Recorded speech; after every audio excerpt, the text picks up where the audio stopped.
Este es un caso que recién termina su recambio anterior. Está terminando su recambio anterior, digamos lo mejor de esta manera.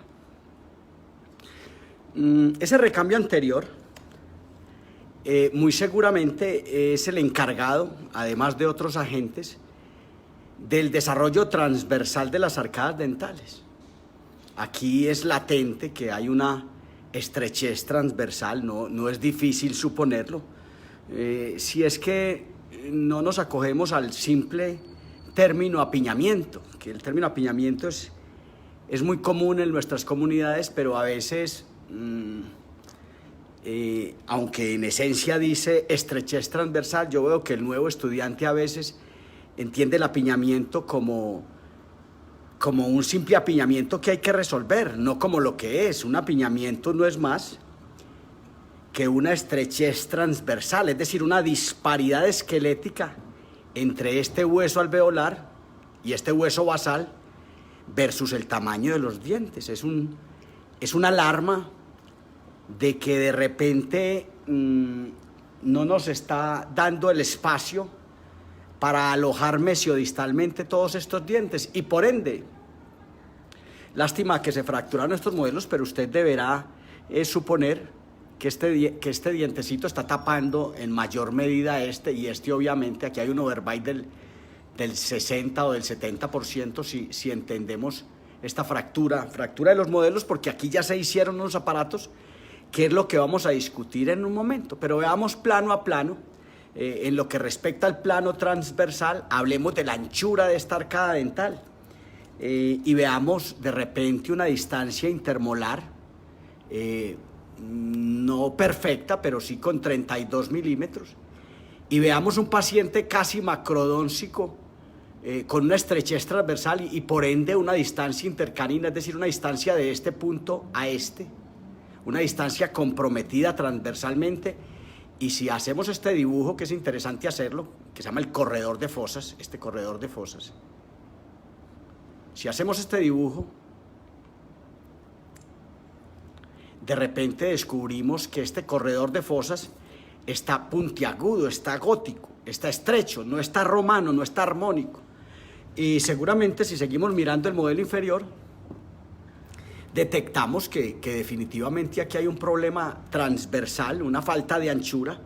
Si intercuspidamos estos modelos, vemos un plano terminal recto. Recordemos que les he dicho siempre que cuando tenemos dentición mixta, este paciente tiene estos 3 dientes deciduos y estos 3 dientes deciduos, es decir, no ha comenzado su segundo recambio, el recambio posterior. Entonces estos dientes deciduos y estos dientes deciduos nos deben llevar a pensar que este paciente está en dentición mixta y por ende yo no debo acogerme a la clasificación de Angle para referirme a lo anteroposterior de esta relación molar, a esta relación molar clase 1, sino que debo quedarme en el plano terminal recto. Esto es un plano terminal recto con un insignificante escalón mesial. Esto es un insignificante escalón mesial. Igual al otro lado tenemos un insignificante escalón distal, pero grosso modo, el que tengamos un insignificante escalón mesial por este lado y un insignificante escalón distal por este lado, nos debe llevar a pensar que esta mandíbula tiene una rotación hacia este lado, una ligera rotación hacia este lado. Entonces debemos de venir a pararnos en las líneas medias óseas. ¿Qué mejor línea media ósea, esquelética u ortopédica que esta sínfisis? Entonces nos paramos en esta depresión, en esta sínfisis, versus de pronto esto o el frenillo o la papila incisiva, ¿cierto? Y entender quién es esta papila incisiva versus estos 2 dientes y entender que esta línea media dental está coincidente con las líneas medias óseas y por ende lo que especula Barberi, que aquí hay una ligera desviación de la línea media ósea inferior hacia este lado, que de repente aquí hay una ligera desviación, pero en el fondo es despreciable y está dada porque aquí hay una estrechez que no permite que la mandíbula tenga la holgura necesaria. Además de eso hay un atrapamiento mandibular, entiéndase por atrapamiento mandibular, una mordida profunda, un atrapamiento de la mandíbula, una mandíbula que no tiene la movilidad lateral para hacerle fricción a estos elementos y producir el desarrollo. Es decir, aquí tenemos un par de entidades que no tienen la dinámica necesaria, y vamos a ver qué conseguimos ahora para conseguir dinámica. Pero aquí hay dos cosas por resolver. Esto es un paciente, esto es una mordida profunda, con un despreciable e insignificante desviación de la línea media ósea hacia este lado, hacia el lado derecho del paciente, izquierdo de nuestra fotografía, y un paciente con una mordida profunda, un paciente con atrapamiento mandibular tendiente a insuficiencia de la mandíbula, una mandíbula que no tiene la suficiencia para abrirse camino, una mandíbula que se ha tenido que quedar atrapada y que está haciendo una masticación, patológica, nociva que está atrancando el paciente en este desarrollo. De repente muchos de ustedes habrán pensado en un aparato bimaxilar, pero yo vengo a contarle que en las nuevas terapéuticas ortopédico-maxilar lo ideal a resolver aquí es lo que se ve, lo que hay, un problema transversal, una falta de anchura en las arcadas, y por ende vamos a hablar de esta placa transversal, jamás con arco vestibular de Holley, jamás. Hablemos de esta placa transversal amarrada con ganchos de Adams. Observe este amarre, observe esto. La placa no entra, la placa no puede entrarse como entramos todas las placas, como hemos entrado todas las placas en la vida, que llegamos y le decimos al paciente, esta es su placa, y se la ponemos y la apretamos aquí. Si usted aprieta esta placa que tiene ganchos de amarre, si usted la aprieta, usted deforma los ganchos, entonces usted tiene que venir a entrar gancho por gancho. Usted tiene que venir a ver la convergencia al eje imaginario de cada uno de estos ganchos de amarre, se llaman broches de amarre, ganchos de Adams. Usted tiene que venir y entrar cada uno de estos ganchos. Entonces usted entra este gancho, va entrando este otro gancho, entra este, ¿cierto? Entra este gancho. Va amarrando la placa en la arcada dental, en su arcada dental en el paciente. Entra esto hasta donde estaba. Y tenemos una placa que tiene un tornillo transversal muy puesto en el sector anterior con una chapa de rozamiento, y seguramente en el arco inferior tendremos otra placa con ganchos de amarre. Hombre, ¿por qué no le hicieron ganchos de Adams en los 6? Hombre, porque no servían de nada, porque aquí no se puede hacer un gancho de Adams, porque aquí no cabe un gancho de Adams. Por esa razón no se hicieron ganchos de Adams en los 6. Entonces se hicieron unos ganchos donde se pretende mejor amarrar la placa donde se puede amarrar. Seguramente para esto el clínico debió haber tomado una radiografía panorámica y saber en la panorámica, que no la tomó para eso, pero de repente en la panorámica mirar el estado de Nola de este 5, que puede estar en 5 o 6 de Nola, el estado de Nola de este segundo molar, de este segundo bicúspide. Y seguramente esto, que es un elemento que nos va a dar alguna posibilidad, de pensar en que de repente sería interesante amarrar en este sector, y seguramente eso se hizo y se decidió mejor amarrar en esta morfología dental de este 5, que es similar a la morfología del 6, entendiendo que este diente tendrá mucho tiempo todavía en boca y que ante todo podríamos amarrar la placa, tener unos ganchos de amarre, tener esto, hacer esto, que haya unas cuñitas, asitas, curvitas con convergencia al eje imaginario del diente a la altura de los ápices para amarrar esto, y entramos y lo amarramos de esta manera.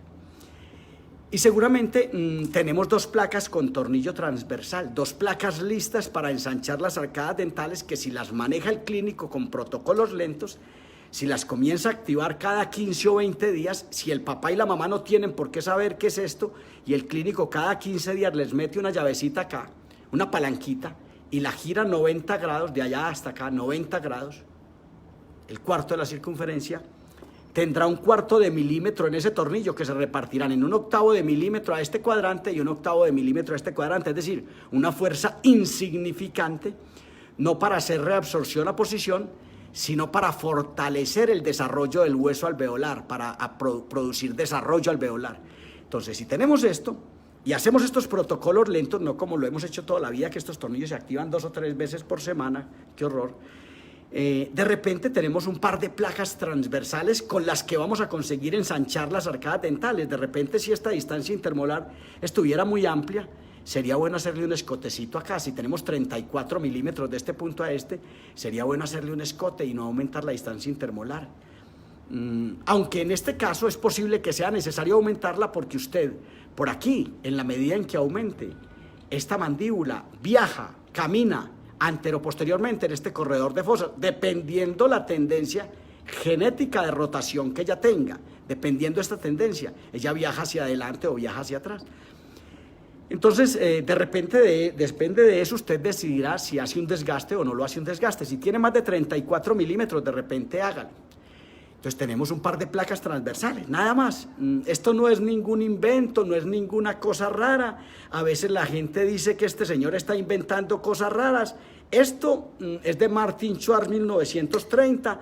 No tiene arco vestibular porque no lo inventó Schwarz, lo inventamos nosotros por desconocimiento. Se nos fue metiendo la placa de Hole con tornillo transversal. Nunca entendimos para qué era el arco vestibular. Lo seguimos usando, es decir, no amarramos la placa en el sector anterior, la amarramos en el sector posterior. Tenemos un arco que va a tumbar la premaxila y por ende estamos consiguiendo desarrollo incéntrico, hacia adentro, incéntrico, no excéntrico, hacia afuera, no hacia afuera, sino hacia adentro, estamos consiguiendo desarrollo hacia adentro con un arco vestibular, que definitivamente nuestro desconocimiento de aparatos es tanto que nos cuesta trabajo aceptar que alguien está diciendo, hombre, no ponga el arco vestibular, no lo ponga, déjelo en la casa, no lo vuelva a usar, el arco vestibular es para otra cosa, no lo traiga para las placas con tornillo, no tiene sentido. Entonces hacemos un par de placas con tornillos transversales que no tienen absolutamente nada de raro, más que el amarre. Pues el amarre sí hay que trabajar en él. De hecho, si usted no ha aprendido, y es muy posible porque en el fondo todavía en este siglo XXI, en este año 2020, todavía no sabemos amarrar las placas. La palabra amarre no existe en la literatura clínica universal en ninguna lengua para hablar del amarre. Es decir, no sabemos para qué son los ganchos de Adams. Usted ve ganchos de Adams todos los días y ve videos enseñando a hacer ganchos. No tienen idea de para qué es el gancho. El gancho no tiene ninguna misión, amarrar. El puente no tiene absolutamente ninguna otra misión que mantener estas dos cuñas, uñas, asitas, curvitas, como las quiera llamar, estas, que miden 2 milímetros de alto por 2 milímetros de ancho, no más. El puente no tiene ninguna misión en la retención. El alambre tiene que pasar a meterse en el acrílico, ojalá muy ajustado el paso por oclusal para que no termine mordiendo los dientes antagonistas. Pero en esencia es esto, y ese gancho se hace en caní, en 6, en segundo molar deciduo, en primer molar deciduo, en caninos deciduo, en caninos permanentes, en el lateral, en el central, donde usted lo quiera hacer, no es solamente en los 6. Entonces, si nosotros tenemos esta placa con amarre, tenemos 2 herramientas para conseguir desarrollo transversal. Pero usted ve unas latas aquí, unas tales chapas de rozamiento, unas chapas que no van a permitir que el paciente junte los dientes, sino que cuando el paciente venga a cerrar, el paciente se encuentra este estorbo y no puede llegar al contacto oclusal. Es decir, esto va a desprogramar el condicionamiento. Esto va a desprogramar ese condicionamiento que tiene la mandíbula. Estas latas no van a permitir que la oclusión se dé. Entonces usted está desprogramando la oclusión. Se trata de desprogramar, tratar y reprogramar. Ahora concluimos esa frase. Desprogramar, tratar y reprogramar. Entonces usted tiene unas latas que no dejan, de un acero especial, que es un acero martensítico, un acero más eléctrico, un acero más duro, más eléctrico. Entonces este choquecito, entonces esto no deja que los tornillos, que el paciente haga oclusión dental, pero solamente incita por esta orientación que tiene, de la que hablaremos en un rato, incita por esta orientación que tiene a que esta placa se deslice hacia adelante y se choque aquí, se chocan los incisivos aquí se chocan los incisivos. Lástima que están reventados, porque estábamos jugando ahora con ellas y las reventamos, pero finalmente las chapas se rozan aquí. No me preocupe que ahora le voy a mostrar otras 2 y con las otras 2 de repente vamos a poder ver esto. Vamos a poder ver cómo se deslizan por la orientación que tiene. Esta tiene 20 grados de inclinación con respecto al plano oclusal y esta tiene apenas 5 grados, tal vez 4 o 5 grados. Es decir, estas chapas no caen así plenas, sino que caen de esta manera. Esto lo estoy bregando a explicar hace muchos días y no he sido capaz. Caen de esta manera y entonces la chapa inferior se desliza hacia adelante. Y ante todo, los posteroinferiores pueden egresar para recoger este contacto, porque el contacto no está pleno. De hecho, mire que para hacerlo pleno, mire, yo lo hago pleno, pero mire donde se metió la placa inferior, se metió casi que en la otra. No, las placas en la boca van a quedar de esta manera, separadas atrás, separadas. Y esto va a hacer que la placa inferior pueda salir con alvéolo a bordo y hacer así. Egresar, puedan egresar, pero ahorita hablamos de estas. Entonces tenemos unas chapas, no tenemos más que unas chapas, con una orientación especial. Esta tiene esta orientación, que son 15 grados con respecto a este plano oclusal, es decir, este 0 grados plano oclusal mandibular. Esta chapa está de esta manera, es decir, tiene 15 grados, 15-20 grados de desfase hacia atrás, mientras que la chapa superior, hombre, lástima que yo no tengo unos vidriecillos que acostumbro traer, pero voy a aprovecharme de esta herramientica. Entonces, esto tiene esta orientación. Esta orientación son 2 o 3 o 4 grados con respecto al plano oclusal. El plano oclusal era esto tiene un desfase hacia atrás, esto. Pero como esta tiene 15 o 20 grados y esta tiene 5, eso hace que la placa no se toque adelante, no se toque atrás, porque necesitamos que todo este proceso alveolar egrese. Por esa razón no deben tocarse atrás. Esto lo estudiaremos este año, seguramente el próximo año en muchos países de Latinoamérica, y usted podrá asistir. Sin embargo, usted me tiene aquí cuando quiera hacer las chapas. Yo veo que ya en algunas comunidades hacen las chapas, en España y en Italia, y en México y en Argentina y en Bolivia, y en Perú y en Ecuador y en Venezuela. Entonces, aquí estoy para contarle. Entonces, esto no va a permitir que el contacto se dé, es decir, el paciente va a quedar a merced de este contacto incisal, que es eléctrico, metálico, pero que por la inclinación que tiene, se deslizará hacia adelante y terminará aterrizando en un contacto cristálico del esmalte dental, terminará aterrizando aquí. Entonces, en esa medida, este paciente va a venir y va a tener esta desprogramación, y en la medida en que estos tornillos empiecen a operar, a expansionar lentamente, cuando el clínico va accionando su palanquita, vamos a encontrar lo siguiente. Retiremos esta placa para ver algo.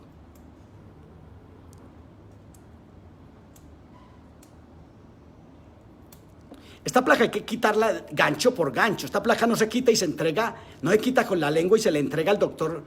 ¿Por qué? Porque tiene amarre.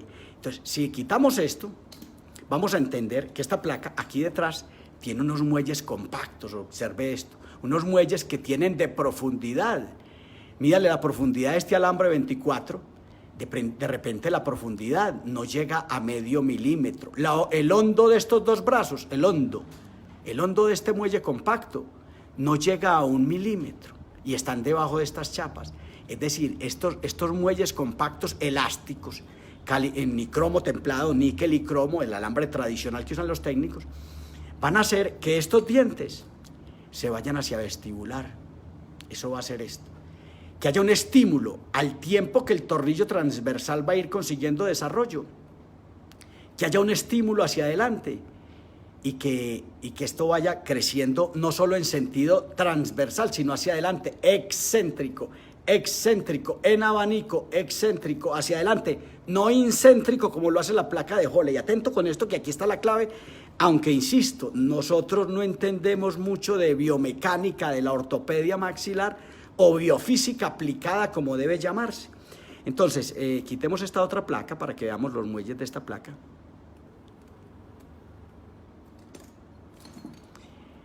Esta placa también tiene unos muelles compactos muy necesarios para este arco. Entonces tiene unos muelles compactos triple brazo que no miden 1 milímetro de hondo, que aquí están, que por su sola presencia, aunque habrá que ajustar, habrá que moverlos un poquito, ¿cierto? Esto. Es que no encuentro cómo cogerlos generalmente, pero quiero que vea esta elasticidad. Yo quiero que vea esta elasticidad. Mire esto.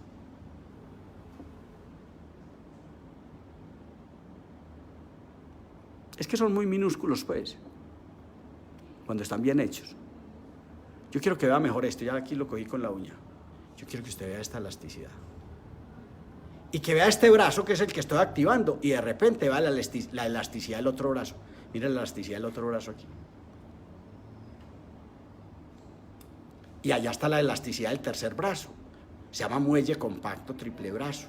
Esto debiera estar en todas las placas con tornillo transversal en lugar del arco vestibular que ponemos siempre. Hay muchos videos que le enseñan a hacer esto y si necesita que le haga otro, cuando usted quiera yo le hago otro. Esto se llama un muelle compacto. Entonces tenemos una par de placas transversales sin arco vestibular que podrían tener un arco bumper de desarrollo. Es decir, mis alumnos saben de qué estoy hablando.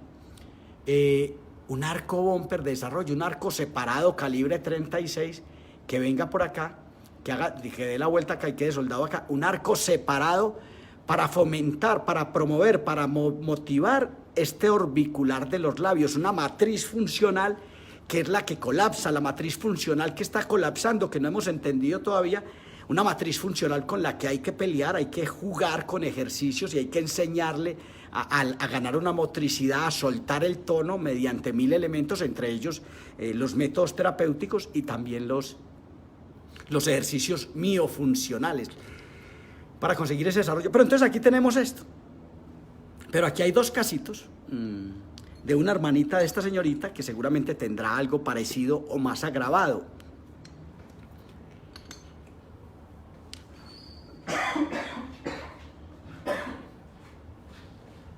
Que tendrá algo que vamos a mirar, vamos a estudiar. Este casito. Con un overbite del 60-70%.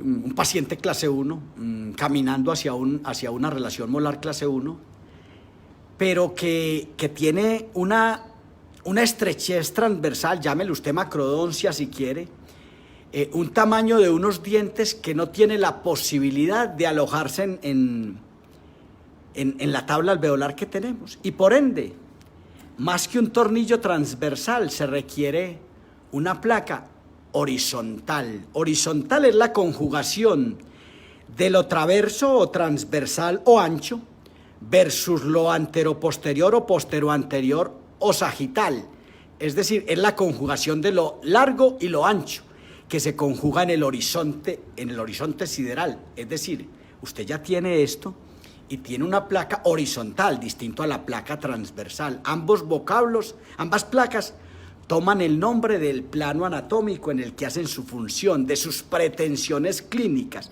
Toda herramienta que tenga pretensiones transversal se llama la placa transversal, se llama placa transversal, se llama el quadelis que es transversal, se llama el gyra, son herramientas de pretensiones transversales.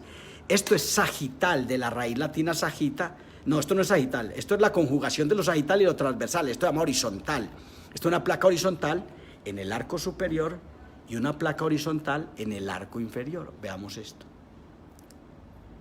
Amarrada con broches de amarre tipo Adams, esto, que deben de entrarse por separado, esto.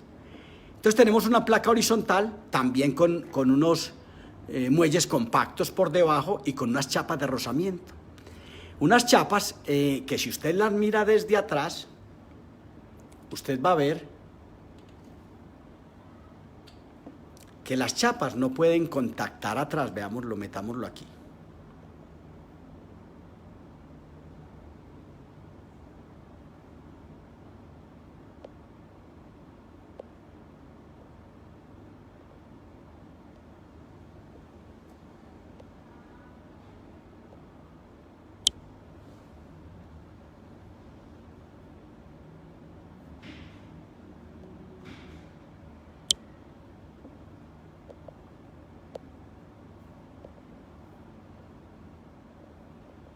Bueno, en fin, quería arrimar la cámara, pero no fui capaz.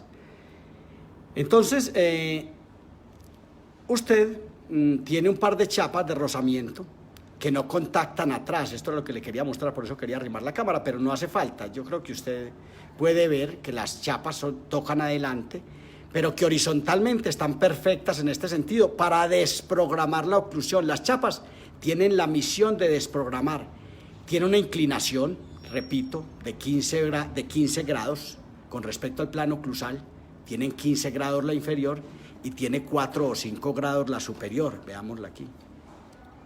Tiene 4 o 5 grados la superior con respecto al plano oclusal, mire esto por favor. Eso hace que estas dos chapas, cuando contacten acá, no tengan contacto atrás y ante todo que tengan una posibilidad de excitarse e irse hacia adelante, es decir, partir de un contacto metálico y llegar a un contacto cristálico. Entonces haces esto. Y aquí tenemos entonces un par de placas horizontales, que van a conseguir el desarrollo horizontal de estas arcadas dentales. Esta requiere indiscutiblemente un arco bumper de desarrollo que le soldaré mañana, que irá soldado acá un arco bumper, no quiero dejarlo sin contarle que es un arco bumper se soldará aquí, es un alambre 36 en nicromo templado, que viene acá, tiene una curva por acá, se devuelve, separado, aquí va separado, como un arco de Wimble, pero separado, viene y aquí hace un doblecito así, una cita, y hace otra cita aquí, y vuelve y hace otra acá. Este arco está separado medio centímetro, es un arco separado, un arco bumper de desarrollo, un ABD, un arco para promover la irrigación sanguínea de esa matriz funcional alterada que se llama el orbicular de los labios, que hay que promoverle su irrigación sanguínea. Entonces usted aquí tendrá una placa horizontal consiguiendo tamaño para resolver este problema de estos caninos, de este lateral, de este canino, estos 3 dientes. No han hecho el recambio, pero están a punto de esfoliarse, por eso no tienen ningún gancho. Pero finalmente los 3 tornillos se activarán al tiempo, se irán hacia adelante. Igual en este caso, será una activación de los 3 tornillos que nos ayudará a conseguir el desarrollo horizontal, es decir, transversal y hacia adelante. Entonces aquí está la placa inferior, la placa horizontal. Este gancho de hadas no era posible hacerlo de esta manera, entonces se usó esta cuña, esta uña, este medio gancho de Adams, digámoslo así, medio gancho de amarre, convergente al eje imaginario del diente para buscar el amarre.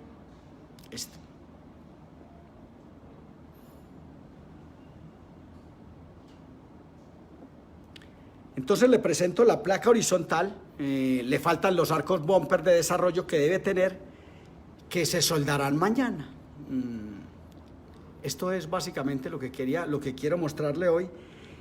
He puesto por ahí en mi grupo WhatsApp, si usted no está en mi grupo WhatsApp, anímese, yo lo puedo invitar y lo puedo entrar al grupo.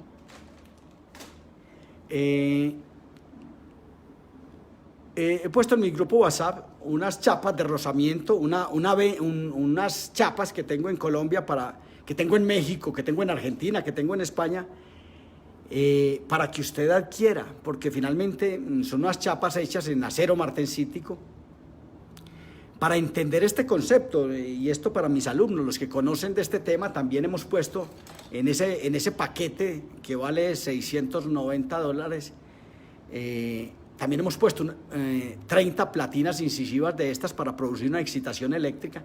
Y lo digo porque hay mucha gente que se pregunta por esta platina incisiva, esto que parece un equiplan, pero que tiene sus bases en el equiplan, pero que tiene un concepto distinto, no necesita el contacto de los dientes superiores, y por ende también está en el paquete de los 100 PAMED propioceptivos, las 100 chapas de rozamiento, y cuando digo 100 chapas de rozamiento estoy hablando de 100 superiores y 100 inferiores, chapas con S, es decir, las chapas necesitan tener una con la otra, no puede existir una chapa sola, las chapas son 2 chapas de rozamiento que se rozan la una contra la otra, y hemos puesto también unos PAMED propioceptivos, son 100 PAMED propioceptivos, 100 platinas martensíticas, en acero martensítico, pues, puestas para usarlas en un aparato, en una placa Michigan o en un aparato de un niño para producir una excitación eléctrica, algo parecido a esto, pero más amplia, un poquito más amplia, con 4 huecos. Entonces, básicamente eso le presento. Por su atención, muchas gracias.